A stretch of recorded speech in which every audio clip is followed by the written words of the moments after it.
So today I'm going to be taking a look at one of the newest releases from one of my favorite micro brands, Vario.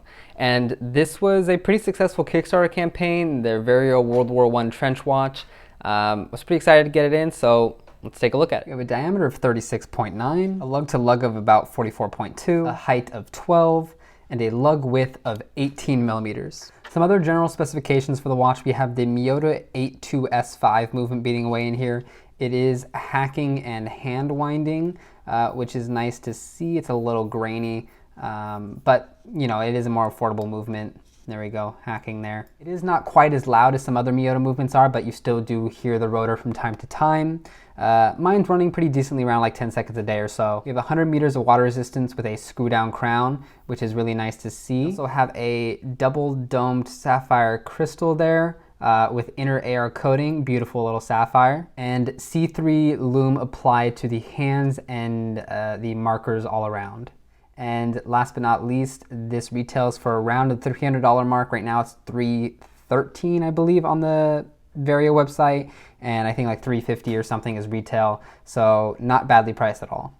One thing that is nice about this movement that I didn't mention before, it is a true no date, so there is no ghost position, which is really nice. Moving into the dial here, we can see we have this very legible dial. It is based off of like the World War I style of watches, which were very legible. They were meant to be so because they served a function more than anything. We have this very bold typeface for the plain numerals, very prominent. I think they're well proportioned for the size of the dial. Simple Vario logo up top there, nicely balanced out by this sub-seconds marker, or sub-seconds dial, sorry.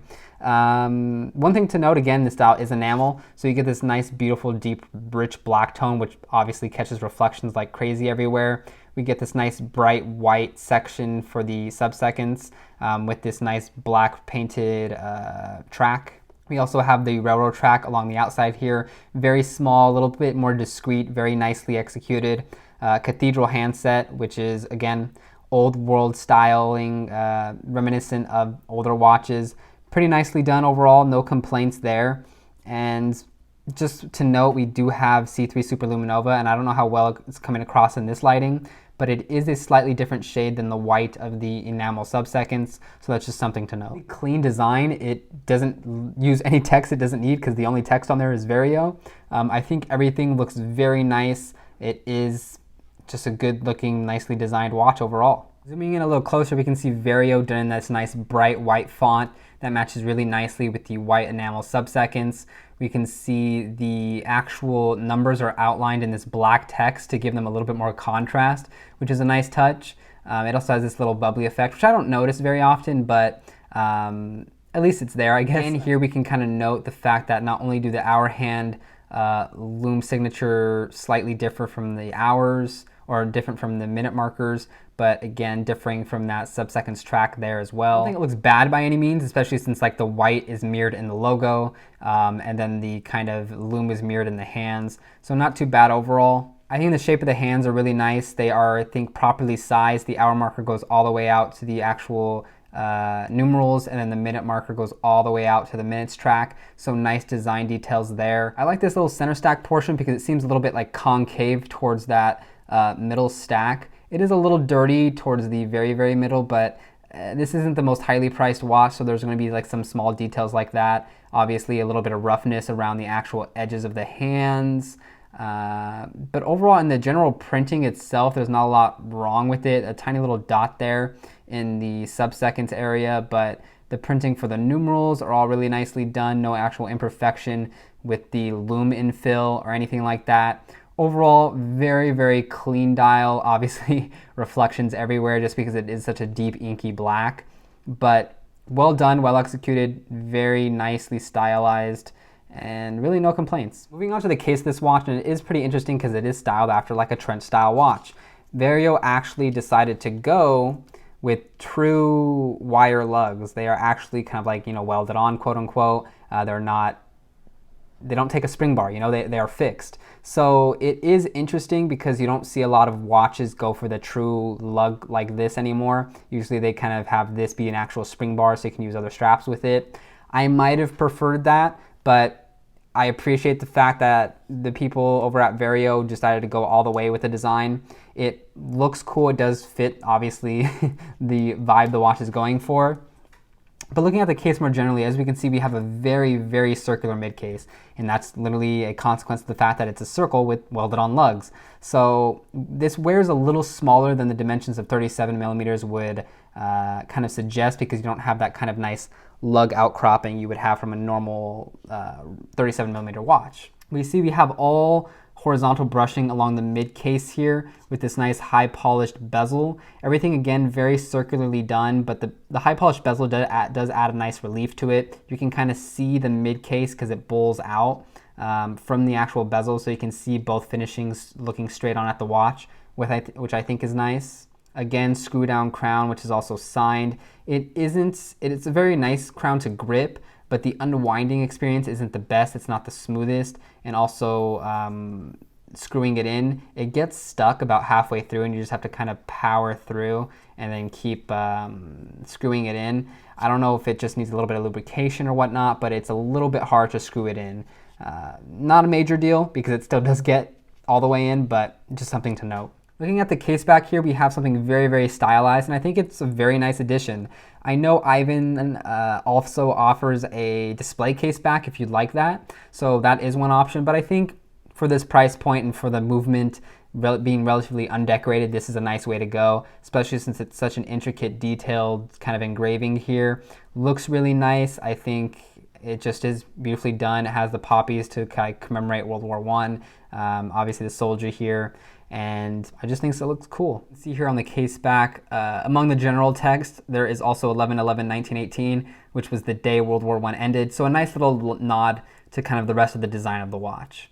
So moving on to how this watch wears, earlier I was wearing my Vario Empire, and I wore this on purpose, one, because it's Vario, and two, to kind of compare the fact that this is a 38 millimeter case and this is a 37, but in my opinion it looks and visually wears smaller, not only because of the wire lugs, but just how circular and defined just the mid case is. So it's the kind of a visual comparison, and you'll see how it looks different on the wrist. Here we have the watch on my 6.5 inch wrist, and I think you can tell it wears well, but it does wear on the smaller side. I think if I bring in something here like my 34 millimeter Tudor, they look similar. So it isn't a large watch by any means, but I do like that. I do like that Vario actually went for a smaller design because there's not enough small watches out there. They do a 40 millimeter version without the sub-seconds that is more of like a medic style watch. So in case you want a larger watch, that is available. But I think the sort of 37 millimeter is a pretty cool size. But overall, this is how the watch wears. Again, not very long lug to lug. It is very kind of like circular, but it's not too thick overall. So it does wear well and kind of flat on the wrist there. Conforms pretty well. Doesn't dig in any place. I like that the crown's offset because then the crown definitely doesn't dig in at all. Here we can see a more side view with those lugs having like that nice turn down. Overall, this only accommodates one-piece straps, so you're gonna have that kind of flaring up no matter what, unless the strap is like super conformed. This is one of Vario's stock straps that you can order with the watch. They're kind of just like leather NATO. Pretty good quality, nice color, nice feel. So definitely a nice strap to be included with the watch. Signed Vario buckle there. So nothing really to complain about. Here's another one of the stock Vario straps that you can get with the watch.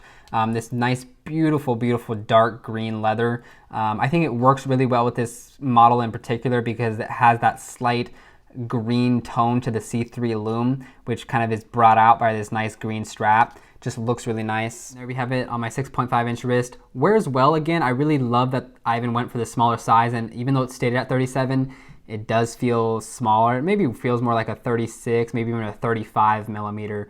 So if you think 37 is too big, it definitely won't be. If you think it might be too small at 37 millimeters, you might want to go for the 40 because 37, it already wears smaller than it stated. And here's the last combo I'll show you from Vario. It is a two-piece strap that I actually commend Vario for making because they really didn't have to. It's obviously you unscrew this and then you loop it through the fixed lug, but it's nice to have this offered as a option. It does come, basically, this is supposed to be like a bun style strap, and I'll show it with the bun in a second. I'm just not a big bun guy, so although the look is nice, it's not my style, but this is cool. The thing I will note is I lost the second keeper, so it's gonna flare out a little bit much there, but I do like the kind of industrial look it has with it, very much towards the military style. I will say if you decide to wear your watch like on the bone like I do, this will hurt because the screws are like resting on the bone. It's much more comfortable if you wear it kind of like above the wrist like that. That way there actually is no kind of super friction against like your bones there or anything. So this is a comfortable wear, on the bone not so much. So that's more of a Bund situation to go for. And there you have it on the Bund. Again, I think it looks amazing on the Bund. I am just not a big fan of the Bund strap. So, you know, it is what it is. Still good quality, still looks nice, but just not my favorite look. And there we have it on wrist. It's just a cuff. Like, it's literally a leather cuff, and it is not my style. Not my style at all, but for those who do like this style, it is nicely made. And again, I think the colors work beautifully here. Here we go, kind of staying with that military style theme with this twill NATO. This one is from Cheapest NATO Straps, and it is in 19 millimeters. And as I think you can see, it fills out the lug gap pretty nicely. So I think you have a nice variety. You can either use 19 millimeter one-piece straps, or you can use 18 millimeter, just depending on which kind of look you like for the watch. Here we have it on wrist. I think for some, maybe the 18 millimeter will feel a little too dainty. So the 19 millimeter gives a little bit more of a substantial feel and looks just as good, I think. Sadly, I can't show my classic Archer silicone strap, so we'll do this Benchmark's Silicone NATO. Still think it pairs nicely. It's a little bit more black gray versus the deep black of the dial, but I still think it pairs nicely. And on the wrist, super comfortable, plants the watch really nicely on the wrist. Very thin strap overall, as you can see there. Really like this combo, and yeah, as close to the Archer silicone strap as I can get right now. And then here we have the Vario all loomed up. As you can see, the lume is applied pretty well. The numerals shine pretty brightly, the hands shine pretty brightly. It doesn't last forever, as you know, most lume won't, but really I can't complain with the application here, and I think it looks good loomed up. And here we have it compared to the Timex. As you can see, the color temperatures are a little bit different, but the brightness is pretty much the same. Again, I think Vario did a good job with the lume here. So really no complaints. The pros and cons of this watch, and I think one of the first major ones is going to be that it is a great size, at least for those of us with smaller wrists. Now, Ivan went for a 37 millimeter case, and because it has those true wire lugs, or even just a wired lug aesthetic, it wears very small because it doesn't have any lug outcropping. It is pretty much just a circular 37 millimeter case sitting on your wrist. And it's not something we're really used to in the watch just industry and like watch wearing experience. So it does wear pretty small on wrist. It wears very sleekly, and it is a nice just thing to see a smaller watch in the watch industry. My next pro is going to be the fact that it is a great design, and it really is just unique. There aren't a lot of kind of World War I trench watches, things of that style out there right now in the watch industry, and if there are, it might be from like Tissot, and I think Oris does one around $1,000, but it's like there aren't a lot of examples out there, and the fact that this one is pretty just faithful with its large Arabic numerals, the fact that it has that kind of just aesthetic with the wire lugs, it is a really cool design. It's well executed, it looks nice, there's a lot of color variation. He even did some with bronze cases. And then on top of it, you still get like 100 meters of water resistance, you get a sapphire crystal. So you get all these really nice, just modern things in a very vintage looking watch. And kind of speaking on that last point, there is a lot of variety within this trench watch range. You do have multiple dial variations, you have bronze cases, you have open or closed case backs. Yes, open or closed case backs. And it's just nice to have that much variety from a pretty small brand. It just shows that they cared about giving their customers options. They didn't just want to make one watch and hope everyone loved it. They wanted to make sure anyone could kind of just find the right thing for them. And even then, they have that 37 millimeter sub-second trench, and then they have a 40 millimeter center second medic watch. So they did really create something that's almost, as long as you kind of like the general aesthetic, you can find something you'll like. Now moving on to the cons, and this might be particular to my issue just because it does have that inky black enamel dial, is that it is very reflective. I mean, I'm pretty sure there is anti-reflective coating, but even then it's just a very reflective dial. That black really captures any reflections anywhere. So that's just something you're gonna have to keep in mind. I'm sure with the gray and the white dials, it's a lot less apparent. So that's just something to keep in mind. Another common con for me that will pretty much appear if any watch uses C3 lume is the fact that I don't like that they use C3 lume. It has that green hint of coloration that I just don't like. It detracts from the watch. I think it clashes with straps in a way I don't want it to. Sometimes it clashes with the dial color. Sometimes it clashes with the hands. So C3 I just don't like the application of. It's much easier to use BGW9 or some other Lume that might lean whiter than C3 does. So I don't love the application of the Lume here. It does look nice, it is applied well, I just don't like the hint of green. My next con will be that the fact that this watch uses fixed spring bars. It is a true wire lug, so you cannot put regular traditional straps on it. You're kind of limited to either single passes or like Ivan has for his Bund strap, the kind of screw type strap, which is open-ended. So there aren't a lot of manufacturers out there that make open-ended straps, so you're limited there. And then sure, you can play around with NATOs, but every once in a while you want to put it on a nice two-piece leather strap. So it is unfortunate that I can't play around with the watch that much, but I mean, in the end, you do have the watches you can play around with the straps with. So it's not the end of the world. It's just something I would have liked to see him use just regular spring bars, but I know Ivan specifically kind of wanted to go all in on the World War I design and actually use fixed spring bars to be a little bit more historically accurate. And my last kind of con with the watch is there is a crown issue, at least present in my model, where as you're screwing it in, it gets kind of stuck halfway through and you have to like really turn to get it past that stuck point. It's just kind of a QC issue. It might be a build quality issue. It's unfortunate that my model has that. It's not a end of the world by any means. It still works. It still functions properly. It doesn't ever not screw in. It just gets caught every once in a while, which is unfortunate. It is a more affordable watch, but even then I still think they could have improved that part. I haven't tried adding like an oil or cleaning with dental floss or anything like that to see if that would improve it.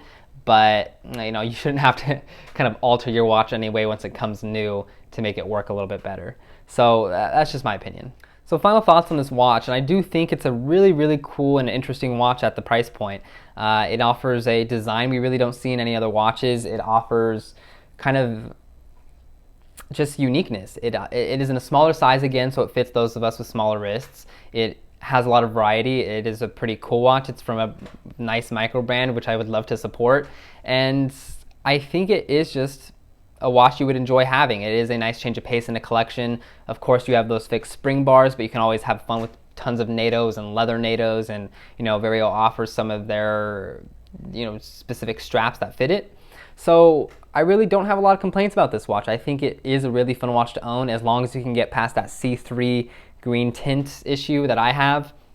I see really no major cons with the watch. At this price point, this is kind of a unique offering, and I think if you're interested in it at all, either if you already were before this video or you still are after this video, I'd highly recommend you checking it out because it is a cool watch, adds a little bit of variety to the watch box. And yeah, thank you for watching the video. I hope you got something out of it, and I'll see you in another one.